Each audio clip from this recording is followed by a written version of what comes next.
సునంద, ఇప్పుడు ఎలా ఉంది? ప్రస్తుతం బాగానే ఉన్నానండి. నా సంగతి సరే, మీరేంటి అంత నీరసంగా కనిపిస్తున్నారు? రాత్రంతా నిద్రపోకుండా ఇలానే కూర్చున్నారా? నా గురించి ఆలోచించుకో. నేను బానే ఉన్నాను. నువ్వు ప్రశాంతంగా ఉండు. ఏమండి, మన మురారి అక్కడ ఎలా ఉన్నాడో, రాత్రి సరిగ్గా నిద్రపోయాడో లేదో, అసలు తింటున్నాడో లేదో, నాకు వాడి గురించే బెంగగా ఉందండి. ఇప్పుడే కదా సునంద చెప్పాను, అనవసరంగా ఆలోచించొద్దని. మన మురారి అక్కడ బానే ఉంటుంటాడు. మన మురారి హారిక గారికి బానే అలవాటు పడ్డాడు కదా. పైగా హారిక గారు కూడా మురారిని నీలాగే ఎంతో ప్రేమగా కన్న తల్లిలా చూసుకుంటుంది. అదేంటండి అలా అంటారు? అంటే మురారికి నేను హారిక ఒకటేనా? నా కన్న ప్రేమని హారిక ప్రేమతో పోలుస్తారేంటి? నా ఉద్దేశం అది కాదు సునంద. మురారి మీద నువ్వు చూపించే ప్రేమను ఎవ్వరితోనూ పోల్చలేము. ఆఖరికి ఆ భగవంతుడే దిగొచ్చినా నీలా ప్రేమను పంచలేడు. నేను చెప్పేది మురారి అక్కడ బానే ఉండుంటాడు, వాళ్ళు బానే చూసుకుంటారు అని. నువ్వెక్కువగా ఆలోచించకు సునంద. నాకు ప్రస్తుతం నీ ఆరోగ్యం ముఖ్యం. నువ్వు బావుంటే మనందరం బావుంటాం. నాకు తెలుసండి, మీరు నన్ను ఎంతగా ప్రేమిస్తున్నారో. మీలాంటి భర్త దొరకడం నా అదృష్టం. జన్మ జన్మలకి మీరే నా భర్తగా రావాలని, మురారి నా కొడుకుగా పుట్టాలని నేనెప్పుడూ ఆ దేవుణ్ణి కోరుకుంటాను.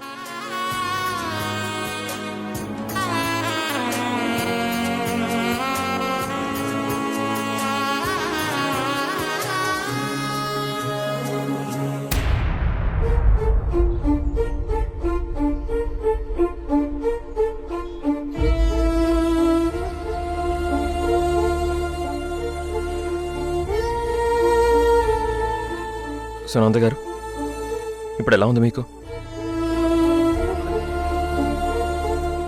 సునంద, మన ప్రమాదం జరిగి హాస్పిటల్లో ఉన్నప్పటి నుంచి కిరణ్ నాకు ఒక తమ్ముళ్లాగా, మన కుటుంబ సభ్యుడిలాగా మనకు సపోర్టుగా ఉంటూ మన గురించి పూర్తి కేర్ తీసుకుంటున్నాడు.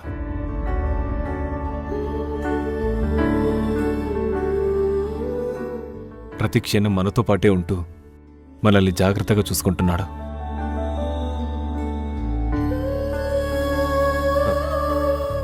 ప్రభు గారు, మీరు మా అన్నయ్య ఫ్రెండ్గా నాకు పరిచయం అయ్యారు.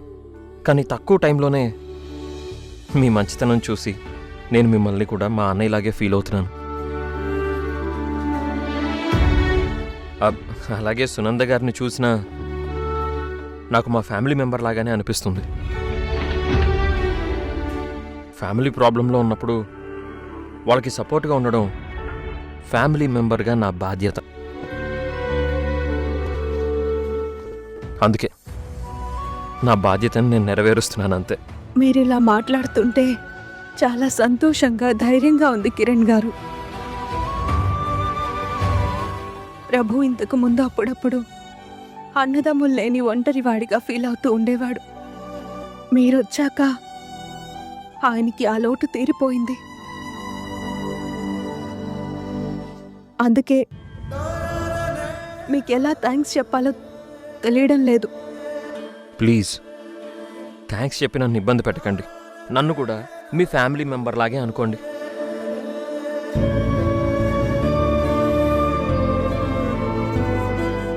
నువ్వు కూడా నిద్రలేక బాగా అలసిపోయి ఉన్నావు. నువ్వు ఇంక ఇంటికి వెళ్ళి బాగా రెస్ట్ తీసుకో.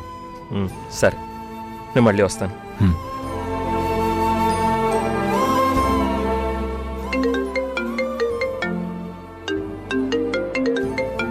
ఇదిగో మాటల్లోనే హారిక వీడియో కాల్ చేసింది.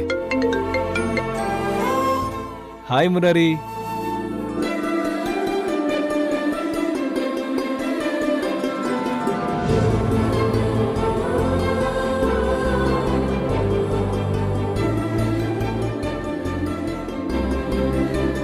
అదిగో అమ్మా హాయ్ చెప్పు. హాయ్. మురారి ఎలా ఉన్నావు నాన్న?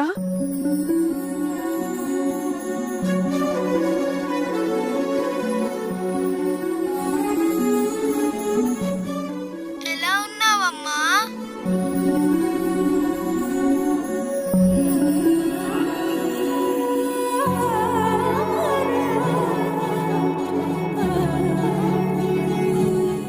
బాయ్.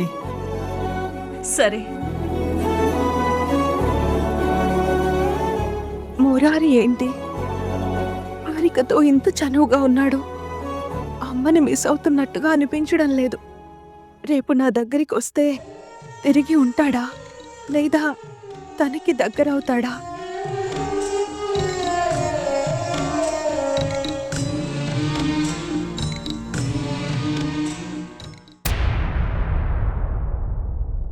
ఏనుగమ్మ ఏనుగు, ఏనుగమ్మ ఏనుగు, ఏనుగమ్మ ఏనుగు, ఏనుగమ్మ ఏనుగు, ఏనుగమ్మ ఏనుగు.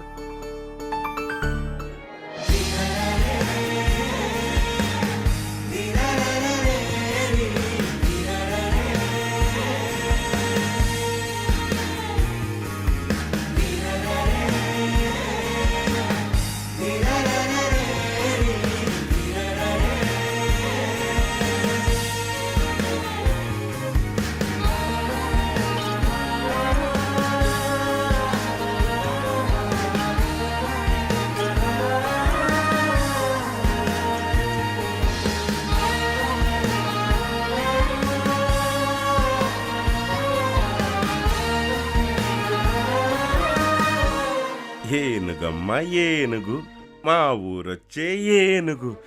అమ్మా రే, ఇంకా చాలరా, ఈ తాత ఓపిక అయిపోయింది. మావయ్య మురారికి ఇదే బాగున్నట్టుంది. అసలు దిగనంటున్నాడుగా.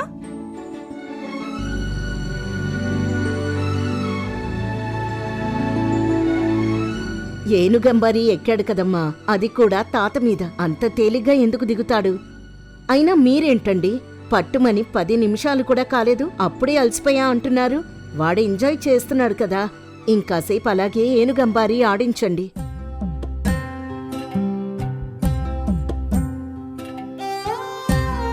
కిరణ్మయ్యి, నువ్వు విషయం మర్చిపోతున్నావు. ఇప్పుడు నా వయసు 60, 16 కాదు, అలసిపోకుండా ఉండటానికి.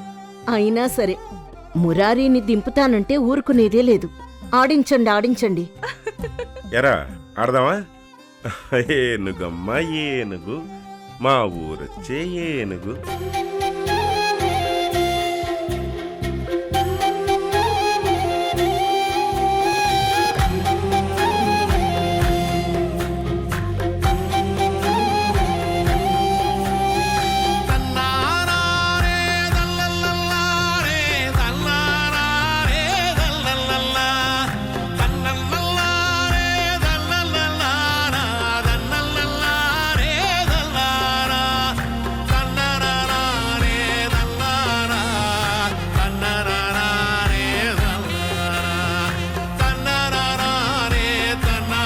చూస్తున్నారా బావగారు, మురారి నాడిస్తూ అత్తయ్య మావయ్య ఎంత మురిసిపోతున్నారు.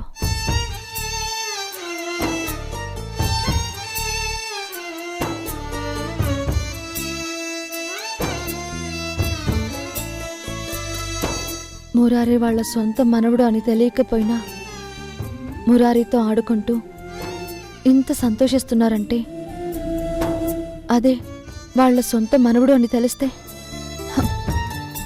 ఇంకెంత సంతోషిస్తారు, ఇంకెంత ఉప్పొంగిపోతారు.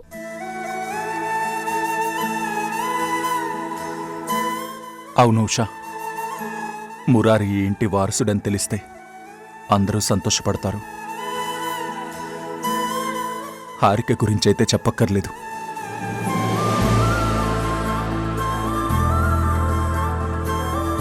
కానీ సునంద గారి గురించి తలుచుకుంటేనే నాకు భయంగా ఉంటుంది. మన సంతోషం కోసం ఆ నిజాన్ని బయటపెట్టి ఆ తల్లి కన్నీటికి కారణం కాలేను.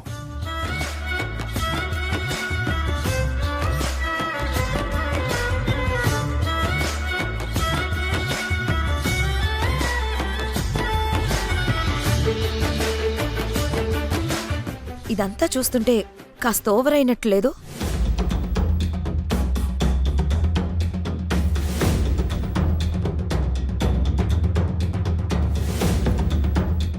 దాన్ని ప్రేమ అంటారు. అయినా అది నీకు తెలియని టాపిక్ కదా, అందుకే ఆ ప్రేమ నీకు ఓవర్ అనిపిస్తుంది. నువ్వే మొగుడువయ్యా బాబు. ఎంతసేపు పెళ్ళానికి కౌంటర్లు ఇవ్వడం తప్ప ఎప్పుడు సపోర్ట్ చేయవు.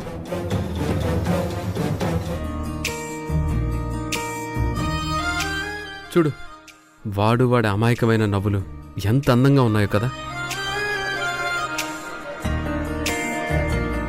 ఇలాంటి వాటిని చూసి ఎంజాయ్ చేయడం నేర్చుకుంటే మనసులో ఉన్న కుళ్ళు కొంచెమైనా తగ్గుతుంది. అప్పుడు నువ్వు అమ్మవు కాలేకపోయినా కనీసం మనిషిలా మారచ్చు.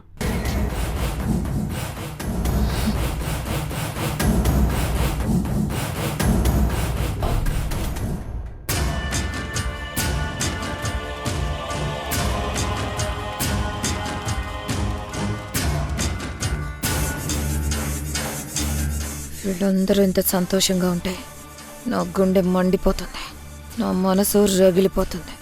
ఇంత సందడిగా ఉన్న ఇంట్లో నుంచి వీడు మిస్ అయితే ఎలా ఉంటుంది?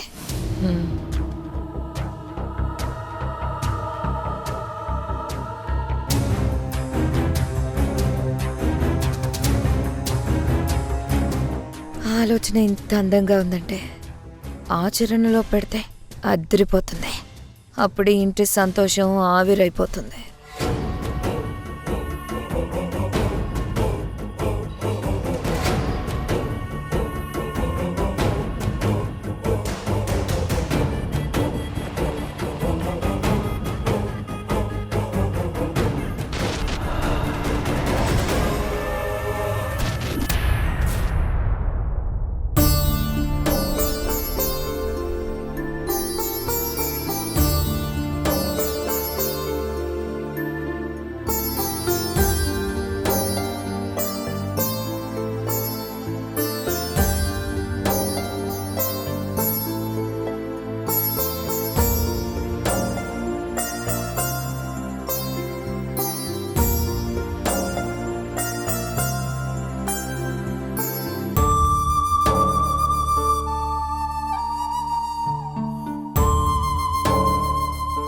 ఏమండి,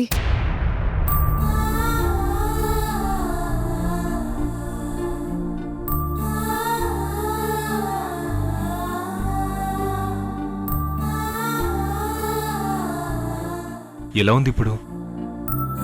మురారి కల్లోకొచ్చాడండి.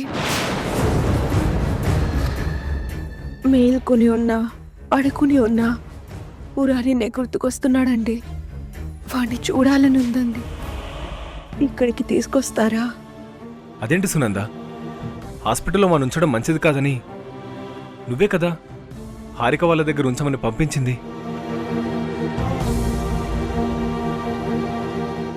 కాస్త నువ్వు కోలుకునేదాకా ఆగు. ఆ తర్వాత హాస్పిటల్కి కాకుండా నేరుగా ఇంటికే తీసుకుని వెళ్దాం. లేదండి, వాణ్ణి చూడకుండా నేను అన్ని రోజులు ఉండగలనని అనుకోవడం లేదు. వాడిక్కడి నుంచి వెళ్ళిన దగ్గర నుండి ప్రతి క్షణం ఒక యుగంలా గడుస్తుంది. ఎక్కడ ఏ చిన్న అలికిడి వినిపించినా వాడు వచ్చాడేమో అనిపిస్తుంది. ఎవరు ఏమని పిలిచినా వాడు నన్ను అమ్మా అని పిలుస్తున్నట్టు అనిపిస్తుంది. ఈ కొన్ని గంటలకే వాడు ఎన్నో రోజులు దూరం అయిపోయినట్టు ఆందోళనగా ఉందండి. వాడు లేకుండా నేను ఉండలేనండి. సునంద, మురారి మన సొంత బిడ్డ కాదు, ఆ హారిక తరుణ్ల బిడ్డ. తరుణ్కి నిజం తెలిసినా మురారి మీద నీకున్న ప్రేమను అర్థం చేసుకుని మురారిని నీ నుంచి దూరం చేయడం ఇష్టం లేక బాధను దిగమింగుకొని ఆ నిజం ఎవ్వరికీ తెలియకుండా దాచుంచాడు.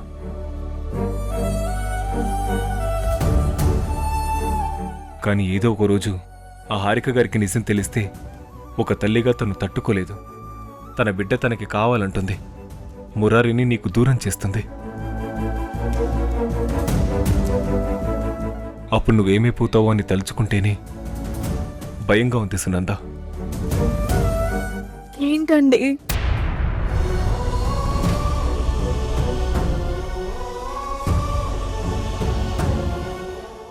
మాట్లాడకుండా సైలెంట్గా ఉన్నారు? ఏం ఆలోచిస్తున్నారు? ప్రేమ మీకు అతిగా అనిపిస్తుందా లేక పిచ్చిగా అనిపిస్తుందా? అయ్యో సునంద, నేను అలా ఎందుకు అనుకుంటాను? నీకు మురారి అంటే ఎంత ప్రేమో నాకు తెలీదా? నీ ప్రతి శ్వాసలోనూ నాకు వినిపించే పేరు మురారి సునంద. మురారి నీ కొడుకు మాత్రమే కాదు, నీ జీవితం, నీ ఊపిరి. థ్యాంక్స్ అండి, నన్ను నా ప్రేమని అర్థం చేసుకున్నందుకు. మరి ఇప్పుడే మురారిని తీసుకురావచ్చుగా? ఈ ఒక్కసారి నా మాట విను సునంద. నీకు పూర్తిగా నయం కాగానే మురారిని తీసుకొని వస్తాను. అప్పుడు మనం సంతోషంగా ఇంటికి వెళ్ళొచ్చు. ఏమండి, నేను డిశ్చార్జ్ అయిన వెంటనే మనం పరమేశ్వరుడి గుడికి వెళ్ళాలండి. అదేంటి సునంద, మనం గుడికి వెళ్తుంటేనే కదా యాక్సిడెంట్ అయ్యింది. అలాంటిది మళ్ళీ గుడికంటావేంటి? నాకైతే ఆ దేవుడి మీద నమ్మకం పోయింది. ఏమండి, దయచేసి అలా మాట్లాడకండి. ఆ దేవుడు ఉన్నాడు కాబట్టే మనకింత పెద్ద యాక్సిడెంట్ జరిగినా ఏ ఘోరం జరగకుండా కాపాడాడు. మన మురారికి చిన్న గాయాలు కూడా కాకుండా చేశాడు. నా మురారిని చల్లగా చూసిన ఆ దేవుడికి నేను మొక్కు తీర్చుకోవాలండి. అలాగే, నువ్వు రెస్ట్ తీసుకో.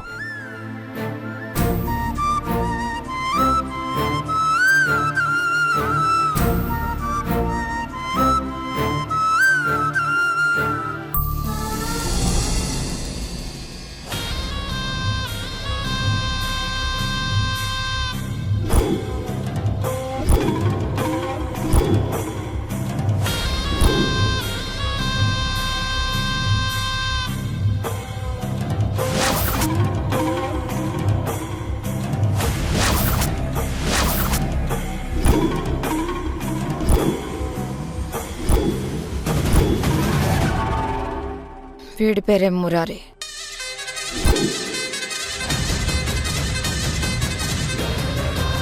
ఇప్పుడు వీడు కిరణ్మయ్ ఇంట్లో ఉన్నాడు. నువ్వు వీణ్ణే కిడ్నాప్ చేయాలి. అలాగే మేడం, మీరు చెప్పినట్టే చేస్తాను. కానీ బాబుని తీసుకెళ్ళిపోయాక ఏం చేయమంటారు? అది నేను చెప్తాను.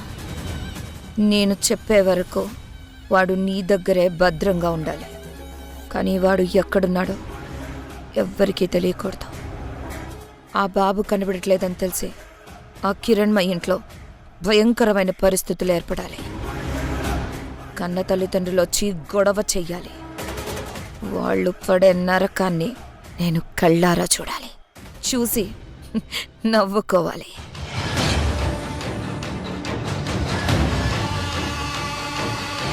కిరణ్మయ్ ఇంట్లో బంధాల మధ్య ఉన్న నమ్మకం ఈ దెబ్బతో బూడిదైపోవాలి. ఇంకో విషయం, నేరం ఎవడైనా చేస్తాడు. కానీ ఆ నేరాన్ని ఎవ్వరికీ తెలియకుండా దాచగలిగేవాడే తెలివైనవాడు. తెలివైనవాడు తెలివైనవాడు. ఇదంతా ఎందుకు చెప్తున్నాను అంటే, ఈ బాబు విషయంలో పోలీస్ ఆఫీసర్ తరుణ్ ఇన్వాల్వ్ అవుతాడు. వాడు చాలా షార్ప్. వాడితో చాలా జాగ్రత్తగా ఉండాలి. తుపాకీ తూటా కన్నా ఆ తరుణ్ ఆలోచనలే వేగంగా ఉంటాయి. అందుకే ప్రతి చిన్న విషయానికి నాకు ఫోన్ చేయకు. అవసరాన్ని బట్టి నేనే మెసేజ్ చేస్తాను. అంతేకాదు, ఈ మొత్తం వ్యవహారంలో పొరపాటున కూడా నా పేరు బయటకు రాకూడదు. ఒకవేళ అదే జరిగితే నేను నీ అంతు చూస్తాను. తెలుసు కదా ఈ మేఘన అంటే ఏంటో.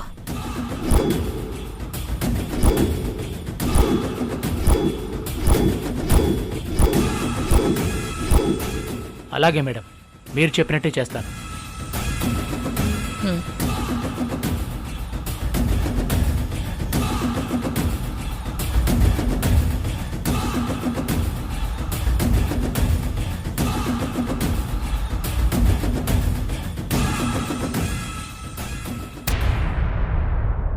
నాతో పర్సనల్గా మాట్లాడాలన్నా?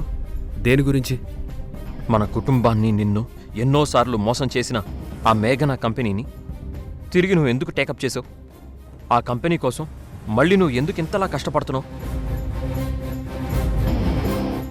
చెప్పనయ్యా, మనందరి జీవితాలు నాశనం చెయ్యాలని కంకణం కట్టుకున్న మేఘన కోసం నువ్వెందుకు ఇంతలా కష్టపడుతున్నావు? ఆ మేఘన ఎన్నో విధాలుగా మన కుటుంబాన్ని నాశనం చేయాలని చూసింది నిజం. అయినా నేను అక్కడికి వెళ్ళి ఎందుకు వర్క్ చేస్తున్నానో తెలుసా? అమ్మా నాన్నల కోరిక మేరకు. ఉషా విటమిన్ టాబ్లెట్లలో అబార్షన్ పిల్స్ కలిపింది ఆ మేఘనానే అని నేను బలంగా నమ్ముతున్నాను. అందుకే పోలీస్ కంప్లైంట్ ఇవ్వాలని డిసైడ్ అయ్యాను. చెప్పు ప్రభు. మురారిని చూడాలని సునంద అదే పనిగా అడుగుతుంటారు. రేపొచ్చి తీసుకెళ్తాను.